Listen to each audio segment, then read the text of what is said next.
બિલકુલ.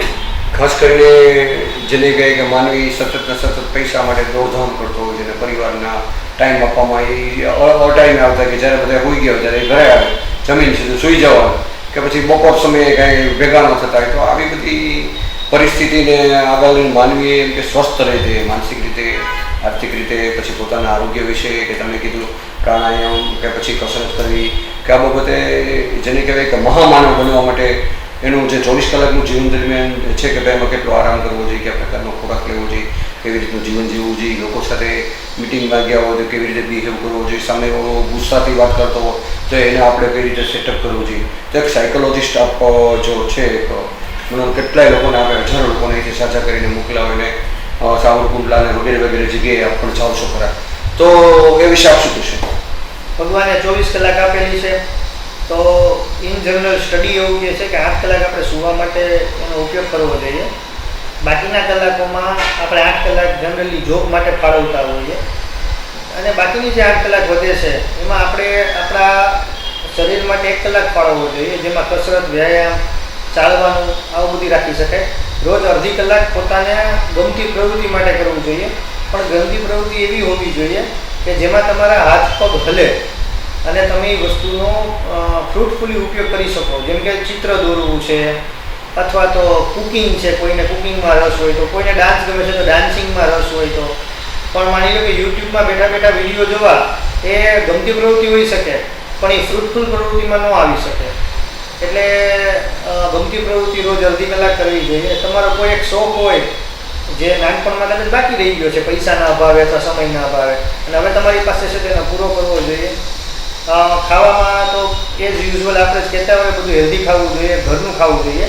અમે અમારા ઘણા દર્દી મિત્રો હોય એને કહેતા હોય છે કે તમને બહુ એવું થાય તો અઠવાડિયામાં એક વખત તમે સાંજે બહારનું ખાઈ શકો, એક વખત તમે જેથી તમે એન્જોય પણ કરી શકો. પણ અઠવાડિયામાં ઘણા લોકો એવા હોય કે 14 વાર જમવાનું એમાંથી એ 7-8 વાર બહાર જમતા હોય ને 7-8 વાર ઘરે જમતા હોય તો એ ટાળવું જોઈએ. ફરતું ફરતું જમવાનું બધું લેવું જોઈએ. કઠોળનું પ્રમાણ અને પ્રોટીનનું પ્રમાણ પૂરતા પ્રમાણમાં હોવું જોઈએ. ગુજરાતમાં ખાસ કરીને આપણા આજુબાજુના એરિયા મોટાભાગના લોકો વેજીટેરિયન હોય છે તો એને પ્રોટીન ડેફિશિયન્સી હોય છે તો કઠોળનો આહારમાં વધારે ઉપયોગ રાખવો જોઈએ. રોજ અડધી કલાક ભગવાનને આપણે ફાળવવી જોઈએ, જેમાં ભગવાનની સ્તુતિ છે, કોઈ ભગવાનને લગતું કાર્ય છે એ આપણે કરવું જોઈએ. રવિવાર શક્ય હોય તો કોઈ પણ કામ હાથમાં ન લેવું જોઈએ, ભલે ગમે એટલા રૂપિયા મળતા હોય. એ અઠવાડિયામાં એકવાર આપણે ફેમિલીને ફાળવવો જોઈએ. બાળક સાથે સમય પસાર કરવો જોઈએ. દરરોજ થોડો ઘણો તો બાળક સાથે કરવો જોઈએ પણ રવિવાર પાકો ફેમિલી માટે જ રાખવો જોઈએ. આ ઉપરાંત જો આર્થિક રીતે તમે સક્ષમ હોય તો વર્ષમાં 1 કે 2 વાર નાનું એવું વેકેશન લેવું જોઈએ કે આપણે 4-5 દિવસ ક્યાંય ગયા, ફરીને આવ્યા, બાળક સાથે ગયા તો તમે આખા 5 દિવસ બાળકને સ્પેન્ડ કરી શકો. દીકરો હોય કે દીકરી એ મોટા થશે 17-18 વર્ષના એટલે ઘર છોડીને જશે પછી પાછા તમારી પાસે આવે એની શક્યતા બહુ ઓછી હોય. હા, તમારો ધંધો હોય અને વેલ એસ્ટાબ્લિશ હોય ને બાળક પાછું આવે વાત અલગ છે. માની લો કોઈનો દીકરો એન્જિનિયર થયો, 18 વર્ષે એ નિરમા કોલેજમાં ભણવા ગયો, ત્યાંથી પછી એણે MBA કર્યું, ત્યાંથી પછી એની જોબ લાગી દિલ્હી, ગુડગાંવ, જર્મની અને તમે અમરેલીમાં રહેતા હોય તો એ પાછો ફરે એવી શક્યતા બહુ ઓછી હોય. તો તમારી પાસે અમે લિમિટેડ સમય છે તો આ બધી વસ્તુને ધ્યાનમાં રાખી અને પરિવાર પાછળ સમય કાઢવો જોઈએ. બિલકુલ. ખાસ કરીને આપણે એક આધુનિકરણ જેની કહેવાય કે 21મી સદીના જે સાધનો હોવા જરૂરી છે કે પછી દર્દી માટેના સ્પેશિયલ હોલ હોવો જરૂરી છે. તો આધુનિક પ્રકારની આપણે જે હોસ્પિટલ બનાવી છે એસટી ડિપોની બરોબર સામે અને નામ તમને આપ્યું છે એક્યમ, તો એમનો ખુલવાનો સમય શું છે, કયા કયા પ્રકારની સુવિધા છે અને લોકો હજી શું ડિમાન્ડ માગે છે એ અમારા દર્શકો પણ જણાવશો. એક્યમ એ સંસ્કૃત શબ્દ છે, આપણી ધરોહર સંસ્કૃત સાથે જોડાયેલી છે. તો એક્યમ નામ સંસ્કૃતનો શબ્દ છે જેનો અર્થ એકતા એટલે યુનિટી એવો થાય છે, એક થવું. તો એક્યમ નામ એવું દર્શાવે છે કે તન અને મન એક જ છે. જેમ તનના રોગો છે મનના રોગો છે તો જેટલું આપણે તનના રોગોને ધ્યાન આપીએ છીએ એટલું આપણે મનના રોગોને ધ્યાન આપવું જોઈએ. તો હોસ્પિટલ પરમ કોમ્પ્લેક્સમાં બીજા માળે એસટી ડેપો પાસે આવેલી છે. અહીંયા આપણી પાસે દાખલ થવાની સુવિધા, વ્યસન મુક્તિની સુવિધા, જાતીય રોગોને લગતી સુવિધા, માનસિક રોગોને લગતી સુવિધાઓ આપણી પાસે ઉપલબ્ધ છે. આ સિવાય આધુનિક મશીન જેવા કે મગજના ગ્રાફ છે, બાયોફીડબેક મશીન છે, મલ્ટી બિહેવિયર થેરાપીનું મશીન છે, પલ્સ માટેના જે કાંઈ જરૂરી બધા મશીનો હોય આ બધું આપણી પાસે અવેલેબલ છે. અમરેલી લેવલે આધુનિક પદ્ધતિઓથી આપણે સારવાર કરીએ છીએ. વિશાળ બેસવા માટેનો સ્પેસ છે, ઓપીડી ચેમ્બર આપણી પાસે પ્રોપર છે, તો જેથી દર્દીને આપણે સારી અને ઉત્તમ સારવાર આપી શકીએ. વિશેષમાં આપણે કહેવા માગતા હોય અને આવતા દિવસોમાં કાંઈ નવીનીકરણ કરવા માગતા હોય તો મારા દર્શકો આમ કહી શકો?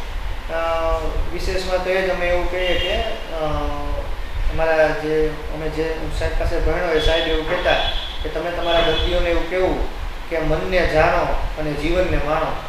તમારું મન જ્યાં સુધી સ્વસ્થ નહીં હોય ત્યાં સુધી તમે જીવનને નહીં માણી શકો. Even world health organization WHO એ પોતાની સ્વસ્થતાની વ્યાખ્યામાં એવું કીધું છે કે ખાલી શારીરિક રીતે સ્વસ્થ હોવું એ સ્વસ્થ હોવાની નિશાની નથી, તમારું માનસિક રીતે પણ સ્વસ્થ હોવું એટલું જ જરૂરી છે. તો દર્શક મિત્રોને એ જ હું કહીશ કે તમે શારીરિક રીતે પણ ફિટ રહ્યો અને તમે માનસિક રીતે પણ ફિટ રહ્યો. નમસ્કાર દર્શક મિત્રો, ખાસ કરીને માનનીય શ્રી ડૉક્ટર વિવેક સાહેબની મુલાકાત લીધી અને જે MB DPM FIPS MI APP ના સ્પેશિયલ ડૉક્ટર છે. ઘણા 12 થી 15 વર્ષથી એ અમરેલી જિલ્લાને સેવા આપી રહ્યા છે, કામગીરી આપી રહ્યા છે. પછી કે જેને કહેવાય કે મગજ માનસિક રોગો, જાતીય નબળાઈ, વાય આજકીય અને વ્યસન મુક્તિના સારવારના નિષ્ણાત છે.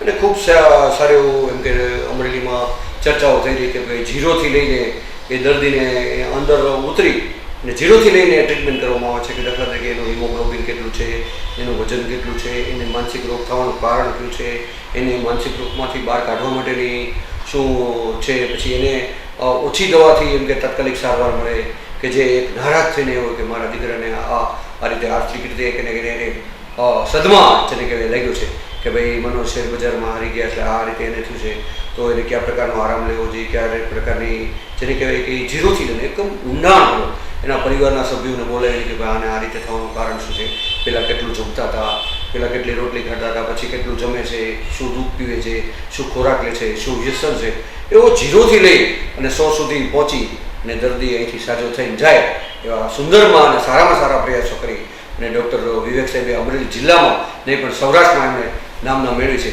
તો ચોક્કસથી આપના પરિવારમાં કાંઈ એવો રોગ થાય ન થાય એવું જ અમે ઈચ્છીએ છીએ, પણ એવું કાંઈ પ્રશ્ન બને તો ચોક્કસથી એમની મુલાકાત લ્યો અને તાત્કાલિક કે જેને કહેવાય કે આપણે વડોદરા જવું છે કે અમદાવાદ જવું છે કે બોમ્બે જવું છે કે સ્વિટ્ઝરલેન્ડ જવું છે, એવી કોઈ વસ્તુની જરૂરિયાત નથી. સાહેબે દરેક પ્રકારનો અભ્યાસ કરી અને કાયદેસર ડિગ્રી મેળવી અને એક્સપિરિયન્સ મેળવી અને લોકો અહીંથી સાજા થઈને જાય છે. એમ્બલ TV ન્યૂઝ, મનોજ સેદાણી, અમરેલી. નમસ્કાર.